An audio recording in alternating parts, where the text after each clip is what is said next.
Science bulletin. Bharat का विनिर्माण उद्योग रैनसमवेयर हमलों के लिए सबसे बड़ा टारगेट। अध्ययन। भारत के विनिर्माण उद्योग में 2023 में सबसे ज्यादा रैनसमवेयर के हमले देखे गए। एक ग्लोबल रिपोर्ट में यह खुलासा हुआ है।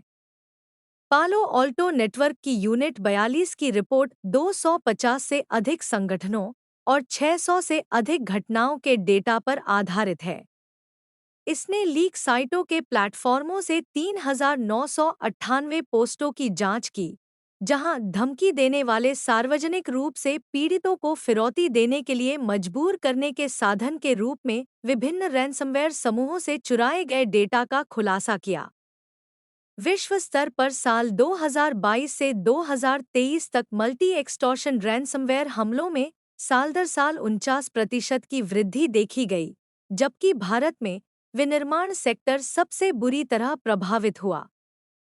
पालो अल्टो नेटवर्क के एमडी अनिल वल्लूरी ने एक बयान में कहा, भारत में विनिर्माण सेक्टर बीते वर्ष में रैनसमवेयर हमलों के प्राथमिक लक्ष्य के रूप में उभरा है।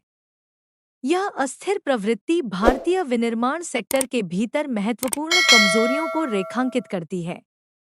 भारत में टीबी वैक्सीन एमटीबीवीएसी का क्लिनिकल ट्रायल शुरू। भारत में स्पेनिश ट्यूबरक्लोसिस वैक्सीन एमटीबीवीएसी का क्लिनिकल ट्रायल शुरू हो गया है। इंसानों से टीबी के वायरस को अलग कर उन्हें कमजोर कर टीके में इस्तेमाल करने वाला यह पहला ट्रायल है, जो भारत बायोटेक द्वारा एक स्पेनिश बायोफार्मास्यूटिकल कंपनी बायोफैब्री के साथ मिलकर किया जा रहा है।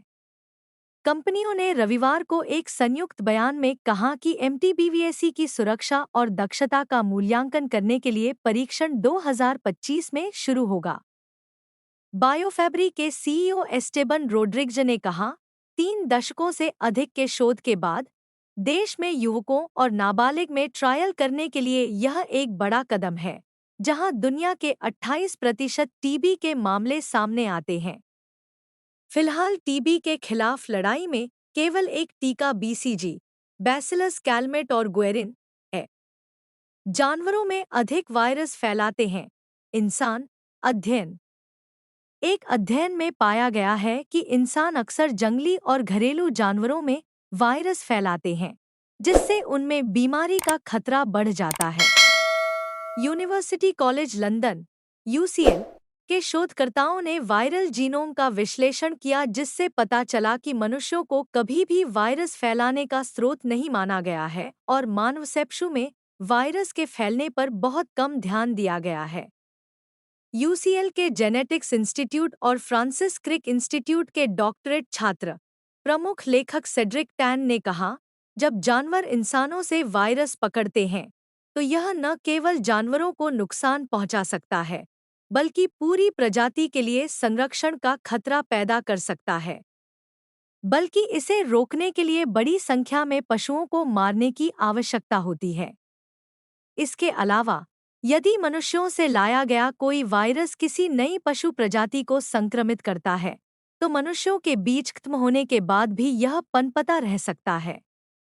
एप्पल ने स्मार्टवॉच डिस्प्ले स्क्रीन बनाने वाले इन-हाउस प्रोजेक्ट पर लगाई रोक।